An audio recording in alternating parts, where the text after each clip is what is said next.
Is the Earth flat? We have video from space of the rotating spherical Earth. The Earth is round. What's odd is there are people who think Earth is flat. Right. But recognize that the moon is round. Mercury, Venus, Mars, Jupiter, Saturn, Uranus, Neptune, and the sun are all spheres.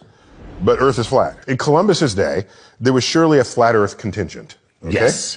It wasn't until Francis Bacon, Galileo, in the 1600s, where the idea that if you're going to say something and you think what you're saying is true, then no matter how obvious you think it is that it's true, you should still test it. Gotcha. There could be something fooling you in one way or another. So if you want to say Earth is flat, then, for example, lunar eclipses. What's a lunar eclipse? If your face is the brilliant sun, and this is Earth, and the moon is over here, the sun is always casting Earth's shadow into space. It's always there no matter what. Right.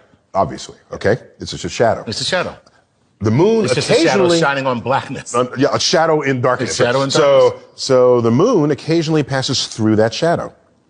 And if you see the shape of Earth's shadow on the moon, it is always round. Always round. If Earth were flat, sometimes you get like a flat shadow. Right. We've never seen a flat shadow. Right. In fact, it is a segment of a arc of a circle, no matter the orientation of the moon and the sun. And the only thing that makes a perfectly circular shadow would be something that's perfectly circular. Perfectly spherical. Spherical. Right. Yes. So the only thing that makes a perfect circle shadow every single time is a perfect sphere. Right.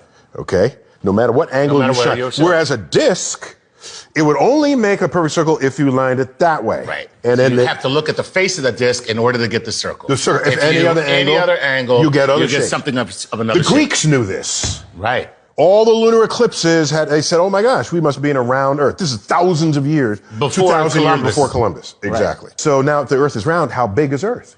You might want to check for that. There was a famous experiment conducted by Eratosthenes.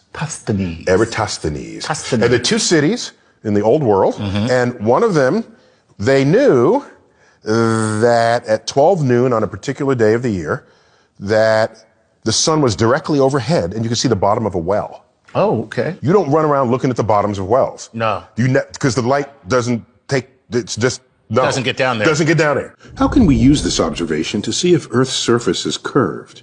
We needed another well. Turns out we can't see the bottom of both wells at the same time. What might explain this? Well, there are two possible explanations.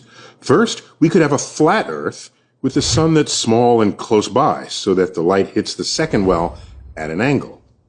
Or second, we could have a curved Earth with a sun that's big and far away, so that all the light comes in parallel, but only one well at a time is lit all the way to the bottom. Turns out with just two wells, there's enough wiggle room for both explanations to fit our observations. Eratosthenes only had two wells. But what if he had added a third? With a third well, it doesn't matter where the sun is. No flat Earth model can explain the angles of all three shadows. But the spherical model explains it all three angles, with ease. And to do this experiment, you got to measure the angles. Greeks had the angles. Yeah. Okay, in fact, geometry translates to Earth measurement.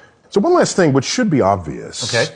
If you pay attention and think about it. If you send a ship straight to the horizon, right, eventually it begins to disappear until it's no longer visible beyond your horizon. Right. And you should ask yourself, what kind of surface would produce that result? The ocean. If it's the ocean has a ramp. It's like a parking lot. The ocean has a ramp. And it's an elevator. It's an elevator. Then you get to a certain point, and they're just like going down. Seafarers knew this. Right. And so, however flat they would have imagined the Earth to be, they couldn't have accepted it to be completely flat, because otherwise you would never not see the ship. Okay. Also, if I just tell you, Chuck, walk due east, okay? Right. And don't ever stop. Right. I just turn around my chair and face this way, and eventually you're going to come back. Right. And you'll probably be about 150 years old. Because I am no Forrest Gump. That is how long it would take me to run the Earth. Our system needs to train you not only what to know, but how to think about information and knowledge and evidence. If we don't have that kind of training, you'd run around believe anything. Anything. Anything. For those of you who are flat earthers, we say it's okay as long as you don't run NASA. And for those of you who are Greek philosophers and mathematicians, Neil will tell you what they would tell you, which would be? I don't know Greek, but if you could translate ancient Greek into English, they would say, keep looking up.